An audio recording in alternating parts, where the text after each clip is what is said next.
Ada apa gerangan? Sampai yang mendatangiku? Bukankah malam purnama masih beberapa hari lagi? Aku datang bukan untuk menagih janji, tapi untuk mengajukan sebuah penawaran. Penawaran? Kau ingin harta lebih banyak lagi? Tentu saja, Eyang. Bagus. Aku menginginkan anak istimewa itu untuk tumbalku di malam purnama kali ini. Anak istimewa? Kau pasti tahu yang kumaksud. Tapi Eyang, Aku mau anak itu. Baik Eyang. Bagus. Dapatkan anak itu, maka akan kuberikan harta yang lebih banyak lagi dari yang sebelumnya yang telah aku berikan. Tapi kalau kau sampai gagal, akan kuambil lagi semua yang telah kuberikan, ditambah dengan nyawamu dan seluruh keluargamu.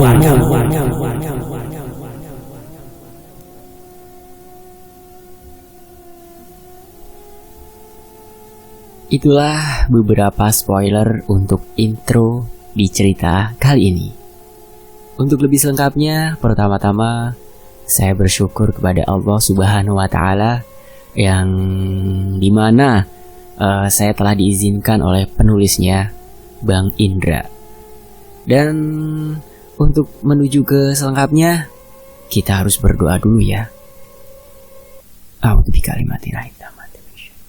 Bismillahirrahmanirrahim. Allahumma sholli ala sayyidina Muhammad sallallahu alaihi wasallam. Ini dia selengkapnya. Bulan, dendam kesumat dari masa silam.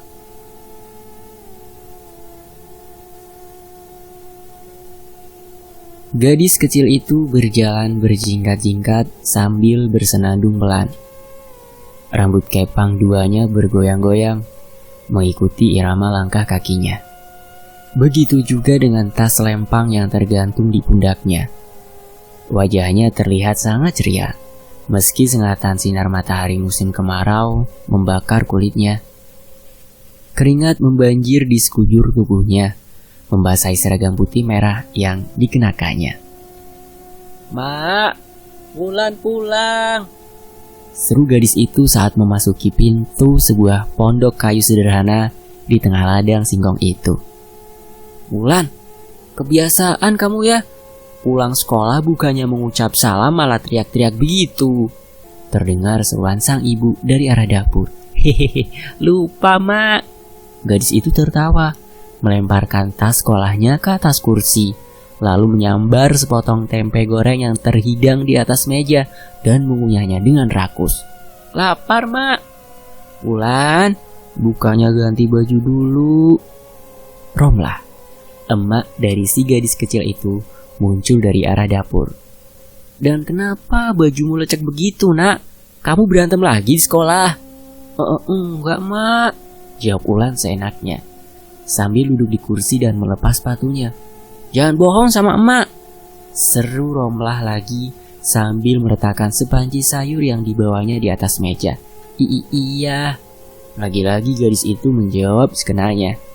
Tapi bukan Wulan yang bikin masalah mak, mereka duluan yang mengganggu Wulan. Wulan, kamu ini anak perempuan loh, Nduk. Romlah menatap sang anak sambil menggeleng-gelengkan kepalanya. Bu ya jangan suka berkelahi gitu. Ini sudah kelima kalinya loh kamu berantem di sekolah. Mereka duluan yang mulai mak.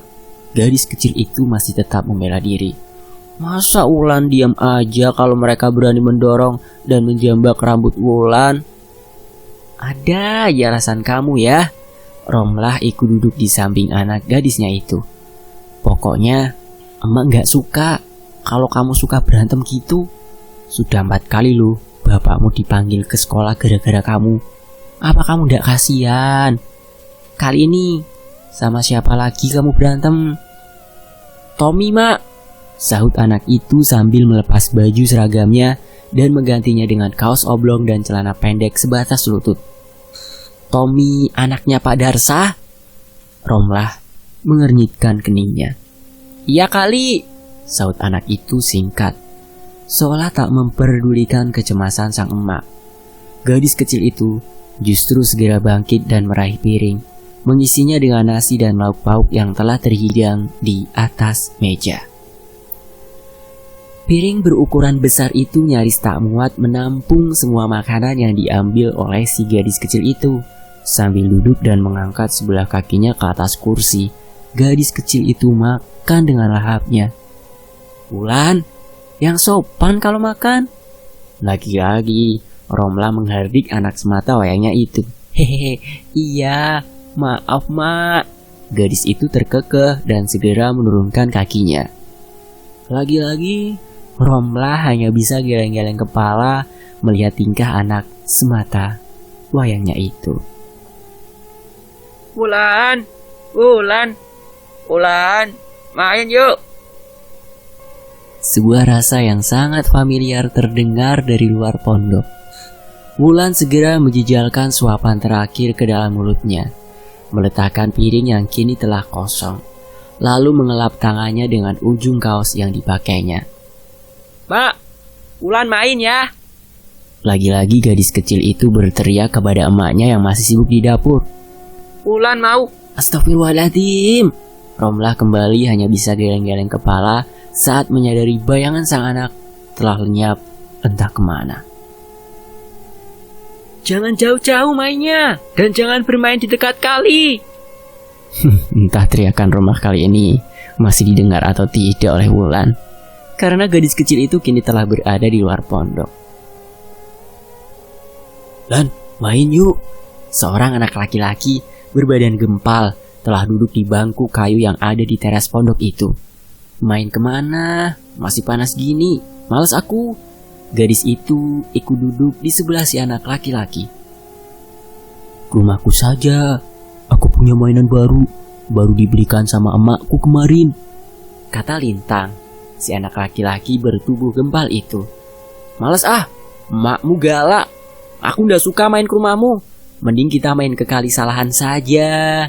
Panas-panas gini kan enak mandi di kali sambil nyari ikan, kata gadis cilik itu. Oh ya teman-teman, sebelum saya lanjut, apakah ada yang ingat tentang daerah Salahan? Kalau masih ingat, berarti kalian luar biasa ingatannya dalam menyimak kisah dari Bang Indra diri ini. Oke, kita lanjut.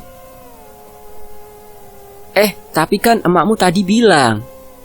Alah, ndak usah didengerin. Toh emak juga gak bakalan tahu kalau kita main di kali. Berangkat yuk, keburu sore. Gadis kecil itu melompat turun dari bangku bambu yang didudukinya.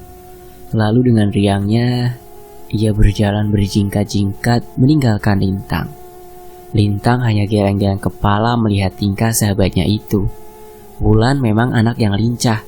Lihat saja cara berjalannya, berjingkat-jingkat begitu, setengah berlari, setengah melompat-lompat. Pelan-pelan dong jalannya, seru Lintang sambil mengikuti langkah Wulan. Gadis itu pun menghentikan langkahnya, lalu berbalik dan menatap ke arah Lintang dengan mata melebar galak. Kamu ngapain? Kamu udah boleh ikut.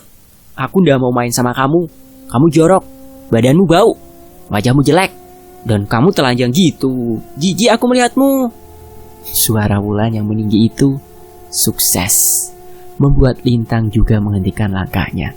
Kenapa? Bukan kamu, Lintang, tapi dia. Wulan menunjuk ke arah belakang Lintang, lalu mengambil sebongkah batu berukuran sekepalan tangan yang tergeletak di pinggir jalan. Pergi nggak? Kulempar pakai batu nih kalau nggak mau pergi. Pasti anak itu melihat sesuatu yang aneh lagi, batin Lintang sambil mengusap tengkuknya yang tiba-tiba merinding. Bukan sekali dua kali Wulan bertingkah aneh begitu. Kalau bukan Lintang, pasti sudah berpikir kalau gadis kecil itu tak waras. Tapi Lintang sudah paham, Sahabatnya yang satu ini memang bukan anak yang biasa-biasa saja. Dia istimewa. Yuk, kita jalan lagi. Anak-anak itu sudah pergi. Wulan membuang batu yang dipegangnya, lalu kembali melangkah dengan cara berjalannya yang unik. Lagi-lagi Lintang hanya bisa geleng-geleng kepala sambil mengikuti langkah gadis kecil itu, menyusuri jalanan berbatu yang berdebu itu menuju ke arah utara. Tak lama, keduanya sudah asyik bermain-main di kali kecil itu, tanpa memedulikan orang-orang yang memperhatikan mereka. Kalau bukan Wulan, pasti orang-orang itu sudah mengusir jauh-jauh siapapun yang berani datang ke kali itu di siang hari bolong. Bukan karena tak suka, tapi justru karena mereka peduli. Kali kecil itu sudah sangat terkenal dengan keangkerannya.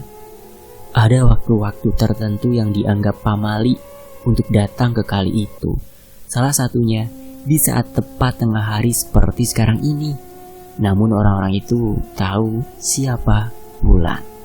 Jadi mereka mengacuhkannya begitu saja saat Wulan asyik bermain di kali kecil yang terkenal angker itu. Wulan lebih angker daripada dedemit penghuni kali itu. Begitu sering orang-orang berseloroh. Sedang asyik-asyiknya kedua anak itu bermain di kali, datang segerombolan anak laki-laki yang sepertinya ingin bermain bola di areal sawah yang mengering di pinggir kali itu. Melihat Wulan yang bermain di kali, muncul sifat usil dari anak-anak itu. Lihat, ada si nenek sihir sama kacungnya lagi berendam di kali. Celetuk salah seorang dari anak itu. Anak-anak lainnya menyambut celetukan itu dengan tawa berderai, membuat telinga Wulan panas seketika. Hei, siapa yang kau sebut nenek sihir? Gadis kecil itu bertolak pinggang. Takut, ada yang marah nih sepertinya. Seru anak itu lagi, membuat telinga Wulan semakin panas. Sialan! Wulan meradang. Dengan cepat gadis itu melompat naik ke atas tanggul sungai, lalu menghampiri gerombolan anak laki-laki itu. Coba kau bilang sekali lagi, siapa yang nenek sihir dan siapa yang jadi kacung? Wulan, tunggu. Lintang dengan susah payah mencoba melerai pertengkaran itu. Wah, si kacung membela tuanya nih. Kacung katamu? Wulan semakin meradang. Gak pernah ngaca kamu ya? Siapa yang pantas disebut kacung? Gak sadar kalau kamu sendiri lebih mirip kacung? Udah wajah hitam kayak pantat kuali. Pasti pantatmu lebih hitam lagi. Lebih hitam daripada pantat wajan gosong. Nenek sihir, berani kamu? Plak! Ucapan anak laki-laki itu terhenti saat dengan tiba-tiba tangan Wulan terayun menampar wajahnya. Berani kau menamparku? Bentak anak itu sambil mengusap-usap pipinya yang memerah itu. Kenapa enggak? Jangankan menamparmu, menghajarmu sampai babak belur pun aku berani. Sentak Wulan sambil tetap berkacak pinggang. Brengsek! Anak laki-laki itu meradang. Tangannya terjulur mencoba meraih rambut ekor kuda milik Wulan, namun ia kalah gesit. Tangan Wulan segera menyambar dan memelintir tangan anak itu, membuat anak itu menjerit kesakitan. Au! Mau aku patahin tanganmu, hah? Wulan! Hei, ada apa ini? Kenapa pada berkelahi? Hah? Sebuah sepeda motor yang kebetulan melintas berhenti di dekat mereka. Pengendaranya turun dan segera melerai yang sedang berkelahi. Wulan melepaskan cengkeraman tangannya pada lengan anak itu, lalu mendorong tubuh si anak laki-laki itu sampai jatuh tersungkur. Dia yang mulai, Pak! Dengus Wulan sambil menunjuk wajah anak itu. Sudah, bubar. Gak malu apa kalian berantem sama anak perempuan? Bentak bapak-bapak itu. Gerombolan anak laki-laki itu segera bubar, sedang Wulan masih menatap mereka dengan pandangan garang. Pengecut, desis Wulan, masih sambil bertolak pinggang. Sudahlah, kita pulang saja yuk, ajak Lintang. Terima kasih ya Pak, sudah dipisahin. Kalau enggak, iya, lain kali jangan diulangi lagi ya. Gak baik berantem gitu, apalagi sama teman sendiri, ujar laki-laki itu. Oh ya, kamu Wulan kan? Anaknya Pak Joko yang tinggal di atas tanjakan sana? Dari mana Bapak tahu? Tanya Wulan heran. Siapa yang tak mengenal cucunya Mbah Kendil yang tersohor itu? Sebentar, aku punya sesuatu buat kalian. Laki-laki itu mengambil bungkusan kantong plastik yang tergantung di stang motornya. Ini untuk kalian. Laki-laki itu menyodorkan bungkusan plastik di tangannya yang segera disambut oleh Lintang. Apa ini, Pak? Lintang buru-buru menerima bungkusan itu dan mengintip isinya. Wah, ayam panggang. Terima kasih banyak ya, Pak. Iya, ya sudah. Kalian pulang saja sana. Nanti di sini malah berantem lagi sama mereka. Ujar laki-laki itu sambil menyalakan mesin motornya. Kenapa kau ambil makanan itu? Kita kan tidak kenal sama orang itu. Tegur Wulan saat mereka berjalan pulang. Rezeki nggak boleh ditolak, Lan. Kapan lagi bisa makan ayam panggang secara cuma-cuma? Jawab Lintang. Dasar gembul. Kalau lihat makanan enak, matanya langsung ijo. Sungut Wulan yang disambut dengan tawa terkekeh oleh Lintang. Kita masuk ke part 2 di tulisan ini. Bu Ratih, guru muda nan bijaksana. Bu Ratih mengenyahkan pantatnya di atas kursi. Guru muda itu menghela nafas sejenak, lalu menyandarkan punggungnya pada sandaran kursi. Wajahnya sedikit mendongak dengan kelopak mata terpejam. Bagian belakang kepalanya terasa sedikit berdenyut, menahan rasa pening yang tiba-tiba menyerang. Kenapa harus aku? Batinnya mendesah. Baru beberapa menit yang lalu, ia menghadap Pak Slamet, kepala sekolah di sekolah dasar tempat ia mengabdi itu. Bu Ratih sudah menduga bahwa ia dipanggil sehubungan dengan keributan kecil yang baru saja terjadi di gerbang sekolah tadi. Memang, sumber keributan itu adalah salah satu murid yang menjadi tanggung jawabnya. Tapi, ia tak habis mengerti kenapa Pak Slamet memberikan tugas itu padanya. Tugas yang seharusnya menjadi tanggung jawab Bu Ana, guru pembimbing di sekolah itu. Wulan anak yang istimewa, Bu. Jadi harus ditangani oleh orang yang istimewa juga. Lagi pula ia murid Bu Ratih, bukan? Demikian alasan Pak Slamet tadi. Ia tak habis mengerti dengan alasan kepala sekolah itu. Apanya yang istimewa? Ia emang sedikit memiliki kelebihan, tapi kelebihan itu tak ada sangkut pautnya dengan profesinya sebagai tenaga pendidik. Dan anak bernama Wulan itu, anak itu lebih tepat disebut mengerikan daripada istimewa. Pelan guru muda itu menegakkan punggungnya. Sebelah tangannya membuka sebuah map yang tadi diberikan oleh Pak Slamet. Sedang tangan sebelahnya lagi meraih kacamata minus yang tergeletak di atas meja, lalu mengenakannya. Ia semakin terlihat cantik jika mengenakan kacamata, begitu kata orang-orang. Bu Ratih sendiri tidak pernah menyadarinya. Ia memakai kacamata bukan semata-mata karena ingin tampil cantik, melainkan karena matanya memang sedikit mengalami kelainan. Dari balik lensa, mata guru muda itu mulai sibuk menelusuri kata demi kata yang tertulis di atas kertas itu. Wulan, Ratih Wulansari. Nama depan anak itu sama persis dengan namanya. Anak berusia 11 tahun itu memang salah satu murid di kelasnya. Lahir tanggal sekian, bulan sekian, tahun sekian. Orang tua bla bla bla. 4 kali terpaksa harus pindah sekolah karena kasus yang hampir sama. Kasus yang sama juga dengan tadi yang terjadi di gerbang sekolah. Bertengkar dengan sesama siswa, hingga melukai dan bahkan diduga secara tidak langsung ia menyebabkan teman bertengkarnya itu meninggal. Bu Ratih mengerutkan dahinya saat membaca kata yang terakhir itu. Rasanya terlalu berlebihan jika seorang anak perempuan berusia di bawah 10 tahun disebut sebagai pembunuh. Kasus pertama, guru muda itu melanjutkan membaca. Terjadi 1,5 tahun yang lalu, Wulan terlibat percekcokan dengan teman sekelasnya hanya karena masalah sepele, saling meledek, dan berujung dengan pertengkaran, kenakalan khas anak seusianya, sampai akhirnya Wulan kehilangan kendali dan meneriakkan kata-kata kutukan. Kutukan? Kembali dahi Bu Ratih berkerut. Siapa yang menulis laporan dengan kata-kata ngawur seperti ini?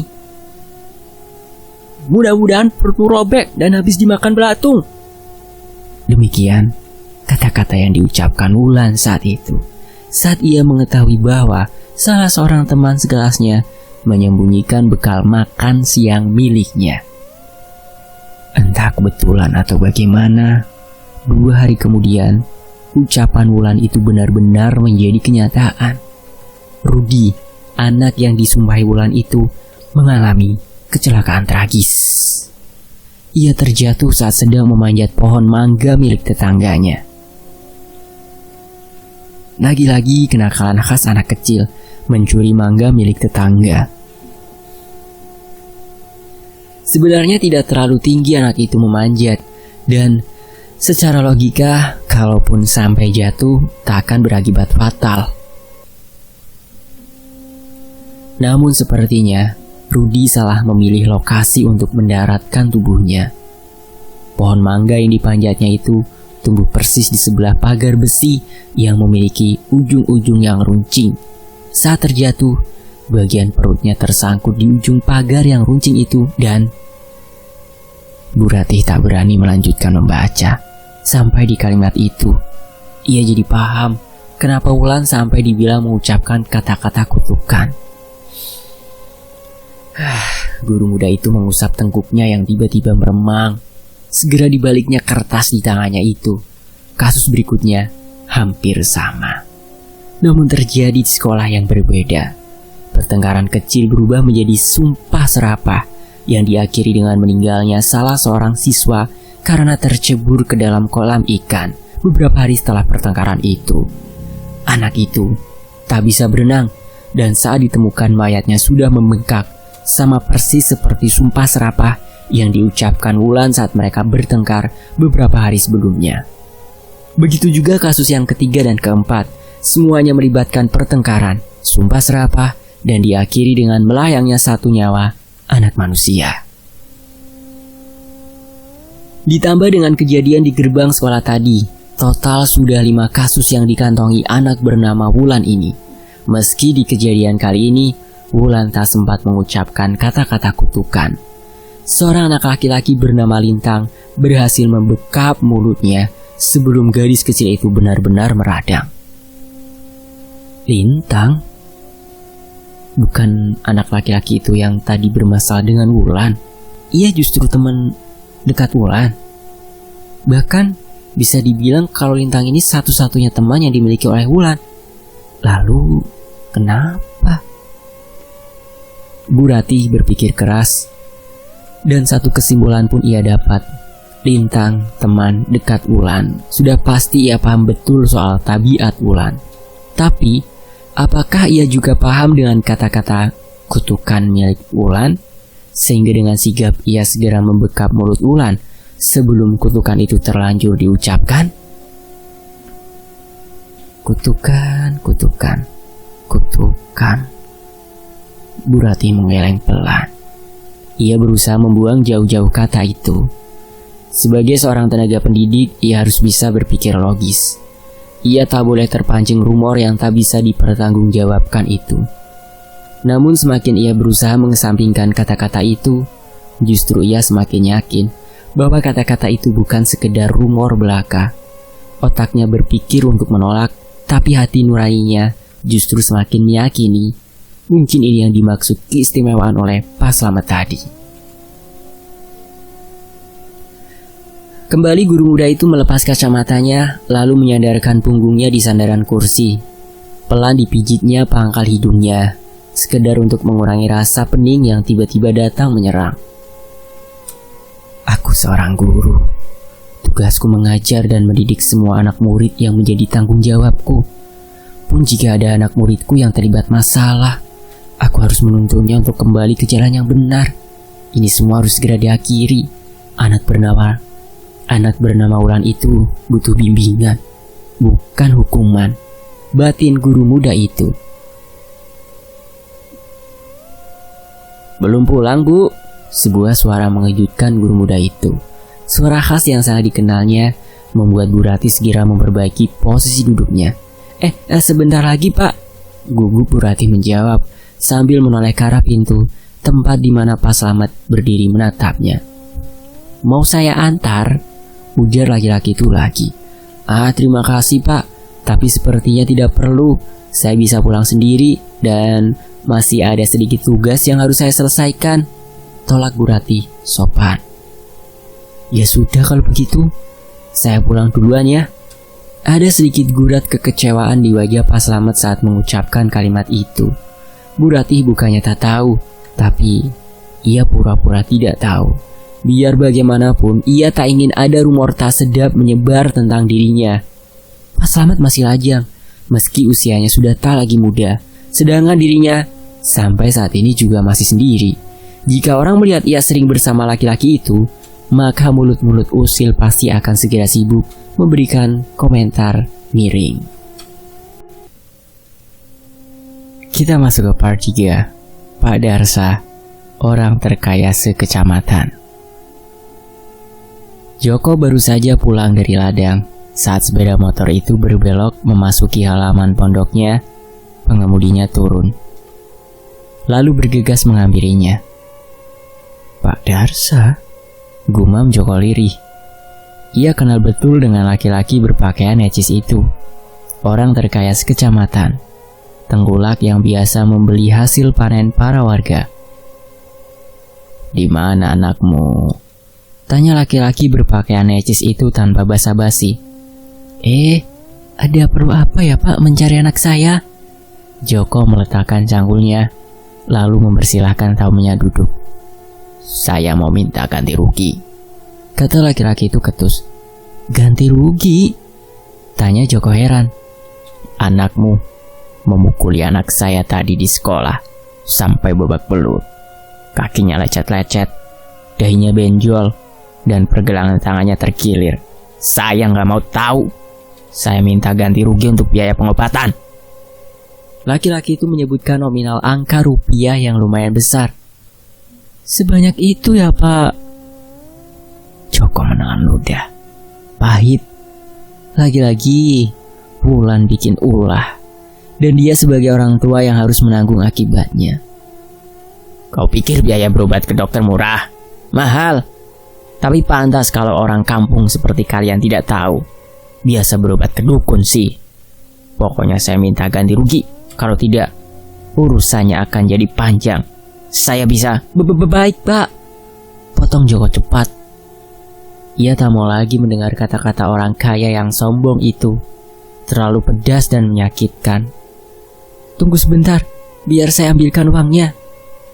Joko segera masuk ke dalam bilik, di mana Romlah istrinya ternyata sedang menguping pembicaranya tadi. Bang, bisik Romlah saat Joko membuka lemari dan mengambil beberapa lembar uang simpanan mereka. Abang percaya dengan laki-laki itu? Dia bohong, Bang. Aku lihat sendiri tadi. Anaknya sehat walafiat. Jangankan luka, lecet pun ia tidak. Dan abang akan memberikan uang kita begitu saja pada laki-laki itu. Tak apa. Joko tersenyum menatap sang istri. Uang bisa dicari lagi. Abang cuma tak mau ribut dengan orang itu. Romlah memberengut. Tapi ia tak bisa berbuat banyak. Perempuan itu tahu betul sifat sang suami. Ia hanya bisa pasrah melihat punggung sang suami yang melangkah keluar dari bilik. Ini, Pak, sesuai dengan yang Bapak minta. Joko memberikan lembaran-lembaran uang itu kepada tamunya. Pak Darsa segera menghitungnya, lalu memasukkan ke dalam saku rompi kulit yang dikenakannya.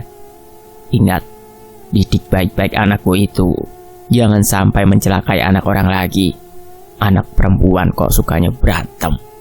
Tanpa permisi apalagi berterima kasih, laki-laki itu langsung pergi dengan langkah yang angkuh. Pembohong, sungut Romlah yang tiba-tiba muncul dari dalam bilik. Joko tersenyum kecut sambil menatap sang istri. Biarkan sajalah, capek aku kalau harus lama-lama ladenin orang seperti itu. Tapi uang kita, Bang, teganya dia menipu kita. Orang tadi aku lihat anaknya sehat-sehat saja kok. Bisa-bisanya dia. Sudahlah. Lebih baik kita kehilangan uang daripada harus meladeni orang licik seperti dia. Kamu tahu sendiri kan orang seperti apa dia. Lebih baik sekarang cepat siapkan makan. Aku sudah lapar nih. Meski masih cemberut, Toromla akhirnya beranjak juga ke dapur, menyiapkan makan siang untuk sang suami yang sudah kelaparan karena semenjak pagi bekerja di ladang. Mak, Wulan pulang. Suara cempreng Wulan terdengar nyaring, disusul dengan kemunculan bocah itu di ambang pintu. Dari mana, Lan? Kenapa bajumu basah kuyup begitu? Main di kali ya? Hardik Joko menyambut kedatangan sang anak. Hehehe, iya pak. Lihat nih, Wulan dapat ikan banyak. Seru anak itu sambil menunjukkan serenteng ikannya di bawahnya. Ya sudah, kasihkan itu ke makmu. Setelah itu ganti baju dan makan bareng bapak. Ujar Joko sambil tersenyum melihat tingkah sang anak. Kamu juga ya Lintang, sekalian saja ikut makan di sini. Iya Pade, terima kasih ya. Lintang tampak malu-malu duduk di kursi yang ada di ruangan itu. Bawa apa itu? Tanya Joko melihat Lintang menenteng bungkusan plastik di tangannya. Ini Pade, tadi dikasih ayam panggang sama orang di jalan. Jawab Lintang. Wah, baik betul orang itu. Sampai Joko tak melanjutkan kata-katanya karena dari arah dapur terdengar suara istrinya yang mengomel panjang pendek. Sepertinya perempuan itu sedang mengomeli anak sematawayang mereka. Romlah! Serunya. Iya bang, sebentar. Sahut Romlah dari arah dapur. Pak, barusan ada tamu ya? Tanya Wulan yang tiba-tiba muncul dari arah dapur. Iya, sahut Joko pendek. Siapa tamunya pak? Pak Darsa. Siapa itu Pak Darsa? Kamu gak kenal Pak Darsa? Kata bapaknya Wulan. Wulan pun menggeleng. Itu loh Lan, orang yang tadi ngasih ayam bakar ke kita. Sahut Lintang. Oh. Wulan memonyongkan bibirnya. Kata emak dia minta duit ya sama bapak, gara-gara anaknya tadi berantem sama Wulan di sekolah.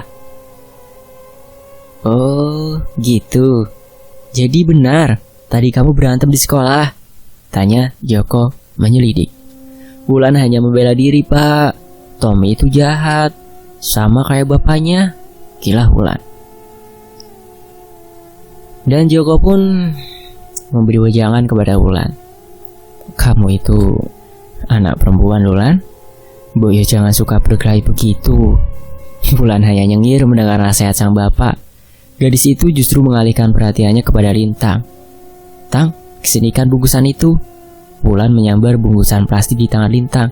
Tapi, sudah sini.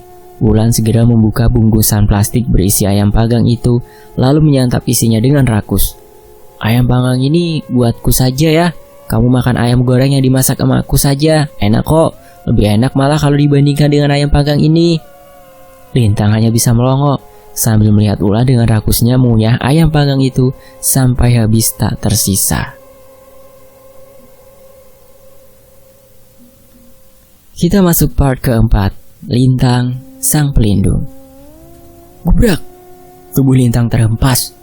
Anak laki-laki bertubuh gempal itu mengadu liri sambil mengusap-usap jidatnya yang terbentur kaki ranjang kayu jati itu. Asem, ternyata cuma mimpi. Gumam anak itu sambil tangannya meraba-raba permukaan dinding mencari saklar lampu. Ceklek. Suasana kamar yang awalnya gelap berubah jadi terang benderang. Lintang tersenyum kecut melihat keadaan kamarnya. Ternyata bukan hanya tubuhnya yang barusan terhempas dari atas tempat tidur, tapi bantal, guling, dan selimutnya pun kini telah berceceran di lantai. Anak itu lalu duduk di sisi ranjang. Setelah membereskan bantal gulingnya yang berantakan, ia mencoba mengingat-ingat mimpi yang baru saja ia alami. Mimpi yang sangat buruk, juga menyeramkan. Ia bersyukur semua itu hanyalah sebuah mimpi. Baru jam 2, lebih baik aku tidur kembali. Gumam anak itu sambil menepuk-nepuk bantalnya. Namun belum juga kepalanya menyentuh bantal, anak itu tertegun. Ada hawa hangat yang menjalar di sekitar lehernya. Wajah anak itu menegang. Tangannya meraba kalung benang lawe dengan bandul bungkusan kain putih kumal yang dikenakannya. Jangan lagi. Jangan sampai terjadi lagi. Aku harus mencegahnya. Lintang terlihat panik. Niatnya untuk kembali tidur diurungkan. Ia justru membuka lemari dengan terburu-buru, mengambil jaket, mengenakannya sambil melangkah ke arah pintu. Saking terburu-burunya, Lintang tak menyadari bahwa Mbak Padmi, sang ibu, telah berdiri di depan pintu kamarnya. Alhasil, tubuh gembalnya menabrak tubuh sang ibu. Lintang, ngapain sih malam-malam gedubrak-gedubuk di kamar? Berisik banget tahu. Dan itu, kamu pakai jaket mau kemana? Seru Mbak Padmi. Mak, tolong dong anterin Lintang ke rumah Wulan. Jawab Lintang cepat. Ke rumah Wulan? Kamu ini ngigo apa gimana? Kau pikir sekarang jam berapa, ha? Sentak Mbak Padmi sambil menunjuk jam yang tersangkut di dinding. Lintang serius mak, ini darurat penting. Kalau mak gak mau nganterin, Lintang akan kesana sendiri. Tanpa memperdulikan omelan sang emak, Lintang bergegas membuka pintu dan mengabur keluar. Lintang, tunggu. Dasar bocah gendeng. Mau tak mau Mbak Padmi pun bergegas mengikuti sang anak sambil mulutnya tak henti-hentinya mengomel. Semenjak bergaul dengan bocah salahan itu, sifat Lintang memang berubah menjadi sedikit aneh. Sementara itu, di rumah Wulan, suara berisik dari ranting dan dedaunan yang saling bergesekan dipermainkan angin di luar pondok membangunkan Romlah. Perempuan itu mengeliat, lalu turun dari tempat tidurnya. Dilihatnya Joko, sang suami, masih terlelap dalam tidurnya, seolah tak merasa terganggu oleh suara berisik di luar pondok. Tumben, malam ini anginnya kencang banget. Apakah akan turun hujan? Gumam Romlah sambil beranjak keluar dari bilik. Tenggorokannya terasa kering. Ia bermaksud untuk ke dapur, sekedar mengambil air minum untuk membasahi tenggorokannya. Wulan, kebiasaan anak itu. Pasti dia lupa menutup pintu kamarnya lagi. Gerutu Romlah saat melihat pintu kamar sang anak terbuka lebar. Niatnya untuk ke dapur ia urungkan. Ia justru melangkah ke arah kamar sang anak, bermaksud untuk menutup pintu itu. Loh, Wulan? Romlah terperanjat saat mendapati ranjang sang anak kosong. Romlah menutup pintu kamar itu lalu melangkah menuju ke pintu depan. Sedikit terbuka. Mungkin Wulan ke kamar mandi, batin Romlah. Kamar mandi di pondok itu memang terletak di luar, tepatnya di samping kiri pondok, menyatu dengan bangunan sumur dan dapur. Wulan, seru Romlah sambil membuka pintu dan keluar. Hembusan angin kencang segera menyambutnya, disertai hawa dingin yang menggigit kulit. Wulan, kamu ngapain di? Romlah tercekat saat mendapati sang anak berdiri mematung di halaman pondok. Angin yang bertiup kencang mempermainkan rambut panjangnya. Diam di situ, Mak. Ada orang jahat yang mau mencelakai Wulan. Teriak Wulan tanpa menoleh sedikit pun ke arah maknya. Wulan benci orang jahat. Wulan gak suka. Wulan. Romlah segera menghampiri anak itu. Nalurinya mengatakan ada sesuatu yang tidak beres dengan sang anak. Dan benar saja. Begitu ia sampai di hadapan sang anak, Romlah terkejut bukan kepalang. Wajah Wulan. Wajah anak itu terlihat meringis-bengis. Tak ada lagi rona ceria yang biasanya selalu menghiasi wajah Wulan. Dan mata anak itu mendelik lebar, dengan hanya memperlihatkan bagian putihnya saja. Bang! Sontak Romlah menjerit memanggil sang suami. Ada apa? Joko yang muncul di pintu juga terkesiap melihat pemandangan yang tak wajar itu. Wulan bang, Wulan! Joko segera menghampiri kedua emak beranak itu. Angin bertiup semakin kencang, udara juga terasa semakin dingin. Awan hitam berarak di atas sana, menelan bintang-bintang dan rembulan yang sejak tadi menerangi malam. Wulan benci orang jahat. Wulan gak suka. Orang jahat harus dihukum. Wulan mendesis tajam. Wulan, sadar nak, ini emak sama bapak, bukan orang jahat. Seru Romlah. Sadar Wulan, sadar. Di sana mak, Orang jahat itu mengintip dari balik pohon. Dia mau mencelakai Wulan. Wulan, hentikan. Dari arah jalan desa muncul Lintang yang berlari ke arah Wulan. Diikuti oleh Mbak Padmi yang juga berlari sambil mengangkat roknya tinggi-tinggi. Orang jahat harus dihukum.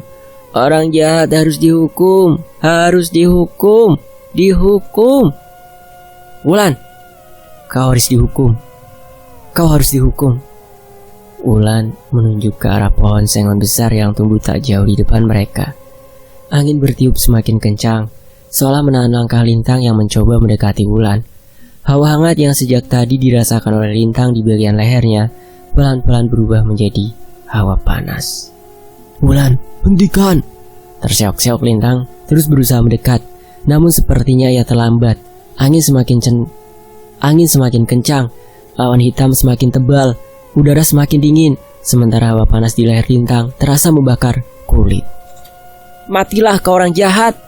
Wulan menjerit kencang, disusul dengan kilatan petir dan dentuman guntur yang menggelegar, menyambar pohon sengon besar yang ditunjuk oleh Wulan. Blar! Ledakan dahsyat terdengar, pohon itu terbelah dan tumbang. Begitu juga dengan Wulan, tubuh anak itu tiba-tiba ambruk. Lintang jatuh terduduk, dari bibirnya meluncur kalimat penyesalan. Aku terlambat. Anak bertubuh gembal itu meninju tanah dengan keras. Ada apa ini, Mak? Kok pada ngumpul di sini? Wulan menatap bingung ke arah orang-orang yang mengelilinginya. Ada emak dan bapaknya, ada juga Lintang dan Bude Padmi. Syukurlah kau sudah sadar, Wulan. Romlah memeluk anak semata wayangnya itu. Ada apa, Mak? Lagi-lagi Wulan bertanya heran. Udah ada apa-apa kok. Kamu tidur lagi ya? Hari masih malam ini, kata Joko. Malam? Kamu ngapain malam-malam kesini, Tang?